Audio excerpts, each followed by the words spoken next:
আসসালামু আলাইকুম। আপনাদের সাথে বরাবরের মতো উপস্থিত হয়ে গেছে আমি পুষ্টিবিদ নাহিদা আহমেদ। চলে এসেছি BD doctor official YouTube channel থেকে। নিয়মিত বিভিন্ন ধরনের স্বাস্থ্য ও পুষ্টি বিষয়ক পরামর্শ পাওয়ার জন্য আমাদের চ্যানেলটিকে সাবস্ক্রাইব করে আপনার পথ চলা আমাদের সাথে দীর্ঘ করতে পারেন। দর্শক, আজকে একটি বিষয় নিয়ে কথা বলবো। আমরা মানুষ হিসেবে সকলেই কম বেশি নিজের পার্সোনাল লাইফটিকে কিন্তু এনজয়েবল করে তুলতে চাই। নিজের আনন্দঘন মুহূর্তগুলোকে যদি আপনি এনজয়েবল করে তুলতে চান, সেক্ষেত্রে কিন্তু আপনার অবশ্যই খাবারের প্রতি যথেষ্ট যত্নবান হতে হবে। কেননা বেশ কিছু খাবার আছে যেই খাবারগুলো কিন্তু দেখা যায় যে আপনার ইনফার্টিলিটি জনিত সমস্যা তৈরি করে থাকে। আবার কিন্তু অনেক ক্ষেত্রে দেখা যায় যে যৌন জীবনকে আনন্দময় করে তোলার ক্ষেত্রে বাধা প্রদান করে বা যৌন শক্তি ক্ষয় করে থাকে। সেজন্য এই সকল খাবারগুলো খাদ্য তালিকা থেকে এড়িয়ে চলার চেষ্টা করতে হবে। চলুন জানি কোন কোন খাবার অতিরিক্ত গ্রহণ করা থেকে বিরত থাকতে হবে। সবার প্রথমেই যদি বলতে হয়, ট্রান্সফ্যাট জাতীয় খাবার, অতিরিক্ত তেলে ভাজা মশলাদার চটকদার খাবারগুলো এড়িয়ে চলতে হবে। ডুবো তেলে ভাজা একই তেল বারবার ব্যবহার করা হয়, ওই তেলে কিন্তু দেখা যায় ট্রান্সফ্যাট তৈরি হয়।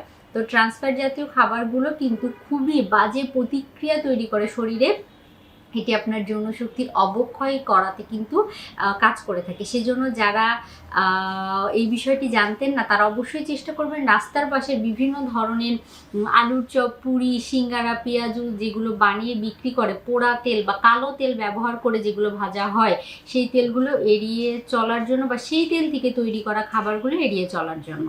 পরবর্তীতে যদি বলা হয়, অতিরিক্ত ক্যাফেইন যারা গ্রহণ করেন, দিনে 8 থেকে 10 বার চা কফি গ্রহণের যাদের অভ্যাস আছে, তাদেরও অবশ্যই এগুলো এড়িয়ে চলতে হবে। কেননা অতিরিক্ত ক্যাফেইন গ্রহণ করার ফলেও কিন্তু কমপ্লিকেসি দেখা দিতে পারে। আবার আরেকটি বিষয় হচ্ছে, অনেকেই মাথায় রাখেন না যে নিজের শরীরের বা ফিটনেসের প্রতি যত্ন দেন না। আপনার শরীরে যদি অতিরিক্ত চর্বি জমে যায় বা আপনার শরীরে যদি মেদ বা ভুঁড়িজনিত সমস্যা থাকে, সেই ক্ষেত্রে কিন্তু কমপ্লিকেসি দেখা দিতে পারে। সেজন্য মেদ ভুঁড়ি যাদের অতিরিক্ত আছে, তাদের ক্ষেত্রেও কিন্তু যৌনশক্তির অবক্ষয়জনিত সমস্যা দেখা দিতে পারে। এজন্য মেদ বা ভুঁড়ি, শরীরের অতিরিক্ত চর্বি কমিয়ে ফেলার চেষ্টা করতে হবে। তো দর্শক, যারা শুনছিলেন তাদেরকে একটি বিষয় বলবো যে আপনারা অবশ্যই চেষ্টা করবেন এই খাবারগুলো এড়িয়ে চলার জন্য, পাশাপাশি নিজেকে একটি হেলদি ফিটনেস লাইফস্টাইল মেনটেন করার জন্য।